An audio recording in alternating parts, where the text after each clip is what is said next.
안녕하세요. 이주의 책 구독자 여러분, 아나운서 장주희입니다. 이번 주에 함께 읽을 책은 12월 25일 성탄절을 기다리면서 골라봤습니다. 2025년 대림절 묵상집 메시아를 기다리는 그 밖의 사람들, 백소영 교수님이 집필하신 글 모음집인데요. 대림절 묵상으로의 초대라는 백소영 교수의 초대 글부터 읽어보도록 하죠. 대한민국 사람이라면 올 한 해 우리 사회가 유난히 더 위기적이었다는 데 대부분 동의하실 겁니다. 정치적 진영이 어떠하든 신앙적 색채가 어떠하든 어느 쪽도 평안하지 않았으니까요. 내 진영에 속한 사람들을 지켜내려는 절박함, 내 바깥의 사람들을 끌어내리려는 격렬한 저항, 갈라치기라는 말이 가장 많이 들렸고 양자 간 대립이 많이 보였던 해였습니다. 그런데 이렇게 두 진영의 힘겨루기가 계속되는 동안 어느 쪽 우리에도 속하지 못하는 사람들, 속해 있기는 하나 주목받지 못하는 그 밖의 사람들은 소외되고 고통당하며 죽어가고 있습니다. 기록적인 폭염이 전 세계를 끓게 만든 올여름의 초입, 한 외국인 노동자 청년이 열사병으로 앉은 채 숨진 사건을 기억합니다. 겨우 23살. 당신의 23은 어땠나요? 모두가 꽃길은 아니었겠지만 기억 속 그때가 몸의 기력이 다하여 곧 죽을 줄도 모르고 일상을 버티는 정도가 아니었다면 우리는 이미 우리 집단에 속해 있었던 셈입니다. 자, 우리의 이름을 높이자. 우리 이름을 높이기 위해 벽돌을 만들고 탑을 높이 쌓자. 문명의 출발부터 권력욕에 사로잡혀 배타적 집단을 만들고 바벨탑을 쌓던 엘리트 지배계층이 아니더라도 돌아보아 우리의 23이 그럭저럭 살만했다면 적어도 우리는 그 밖의 사람들은 아니었던 겁니다. 막힌 담을 허무신 평화의 왕 그리스도를 기다리는 계절입니다. 하여 올 한 해 동안 우리 일상에서 만난 그 밖의 사람들에 주목했습니다. 언제나 주인공들만 주목하는 우리 일상 한가운데서 대림의 계절만큼은 예수 그리스도가 주목하신 그 밖의 사람들을 만나기를 간절히 바라는 마음으로 올해의 묵상을 나눕니다.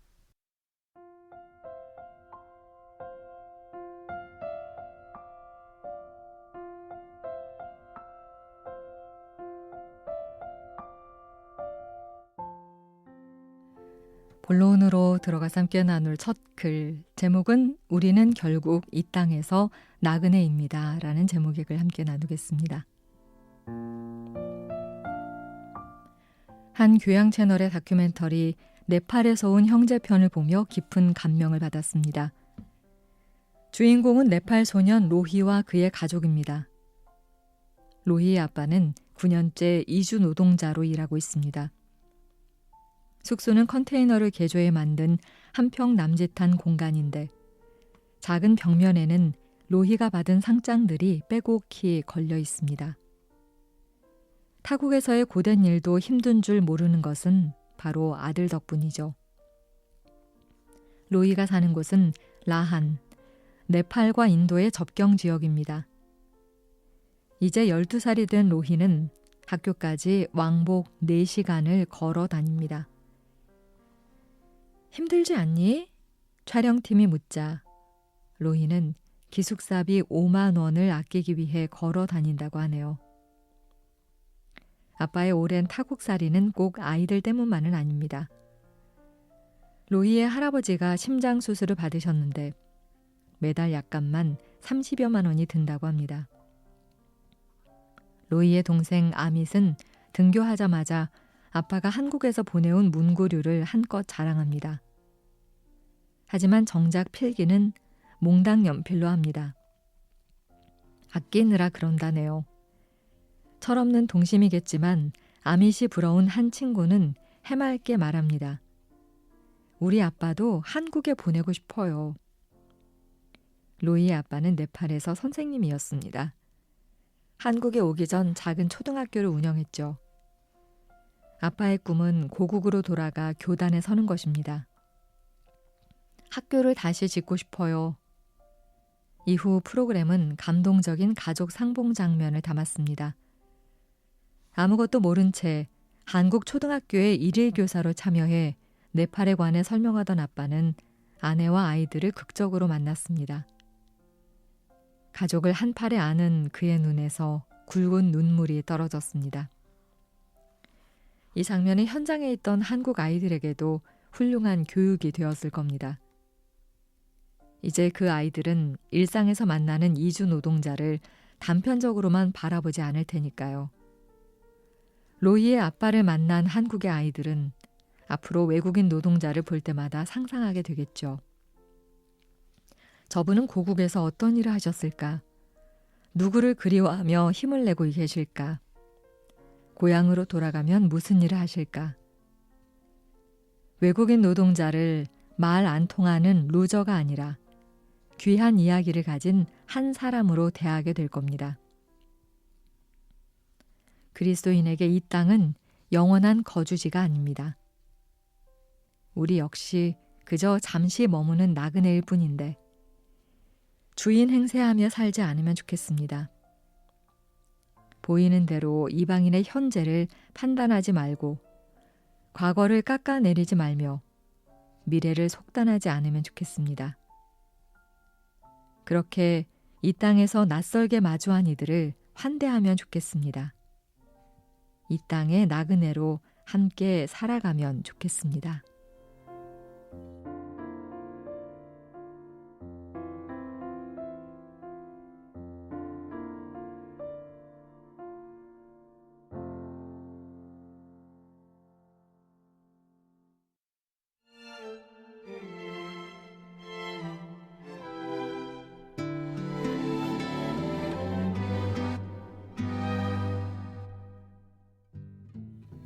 이번에 읽어드릴 글은 메달이 없어도 지속하는 삶은 빛나요? 라는 제목의 글입니다.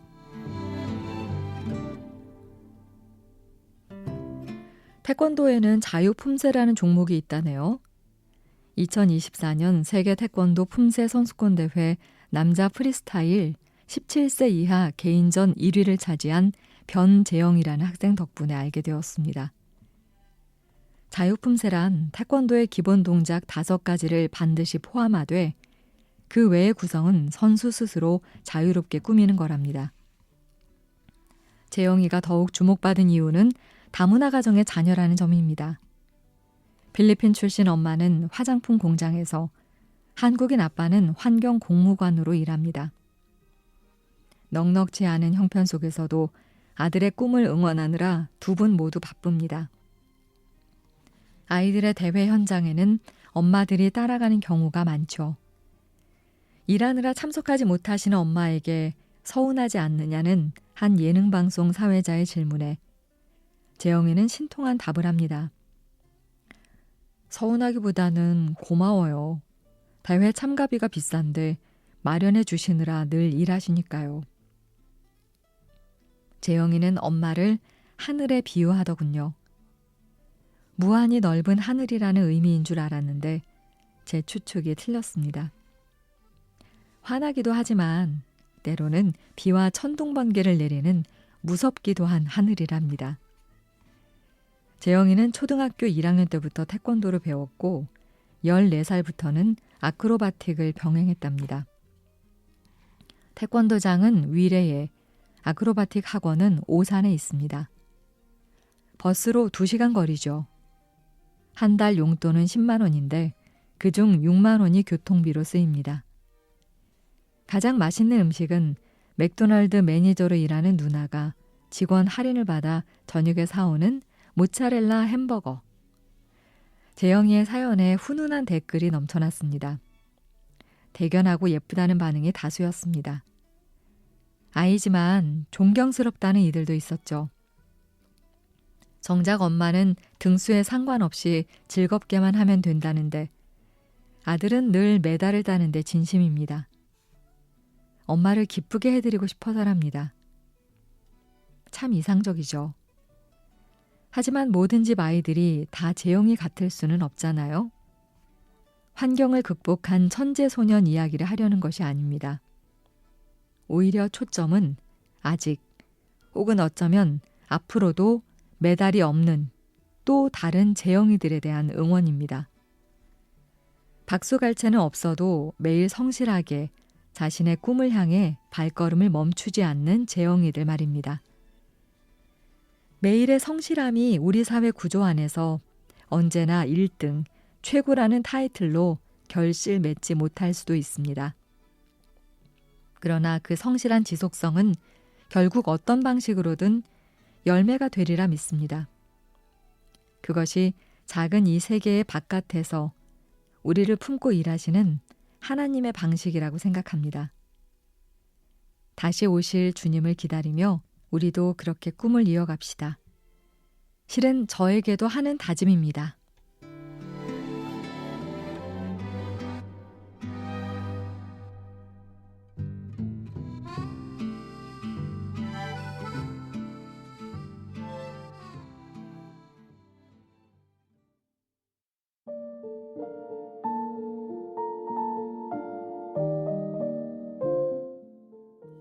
이번에 읽어볼 글 선한 여정이 기억되는 삶을 살게 하소서란 제목의 글입니다.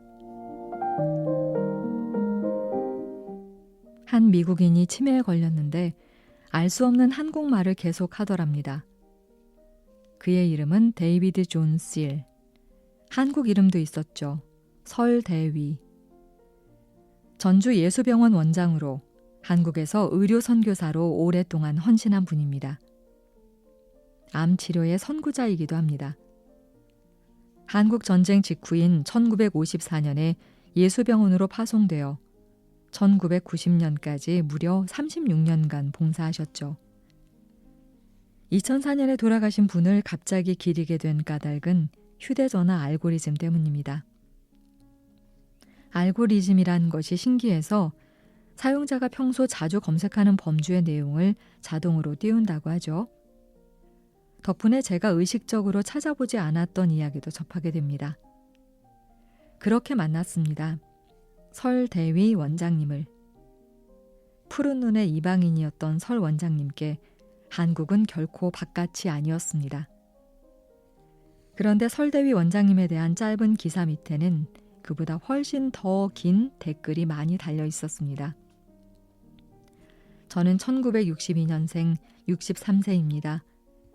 설대위 원장님, 제가 어릴 때부터 전주 예수병원 원장님으로 의료 봉사를 하셨고 많은 암 환자를 치료하셨으며 당시 병원 주변의 가난한 지역 주택의 화장실 개량 사업, 해충 방제 사업 등 봉사활동을 해주신 것이 기억납니다. 또 다른 댓글의 증언입니다. 설대위 원장님이 계셨을 때 아침 7시에 회진을 하시고 오전 수술에 들어가시면 7, 8시간 수술은 기본이었습니다. 점심 겸 식사는 고개만 돌리신 채 토스트와 우유로 때우며 계속 수술하시던 모습이 눈에 선합니다. 전주 예수병원은 한국 최고의 병원이었고 특히 두경부 종양 수술은 가히 최고였습니다. 진정한 애국자이시고 참 선교사님이셨습니다. 댓글을 단다고 누가 돈을 주는 것도 아니고 자기 실적에 도움이 되는 것도 아닌데 그렇다고 분을 참지 못해서 쏟아내는 악플도 아니었습니다. 짧은 기사 분량을 압도하는 선한 댓글들을 읽다가 문득 이런 생각이 들었습니다. 나중에 누군가가 저 사람은 참 선하게 살다 갔어요. 내가 봤어요 라고 증언해주는 생애라면 정말 행복하고 복되겠다고요. 설대위 원장님만큼 그렇게 초단위로 치열하게 살아낼 자신은 없어도 저마다 가진 분량과 역량으로 자신의 자리에서 최선을 다한다면 그 또한 주님께서 착하고 충성된 종이라고 하시겠죠. 당장 남들이 알아주고 칭찬하는 중심부의 자리는 그리스도인에게 관심 바뀝니다. 선을 행하고 서로 나누는 삶. 이 단순하고 명료한 삶을 살다가 훗날 누군가가 우리의 선함이 그리스도인의 것이었음을 증언해 준다면 우리는 분명 그리스도 안에 속한 자일 것입니다.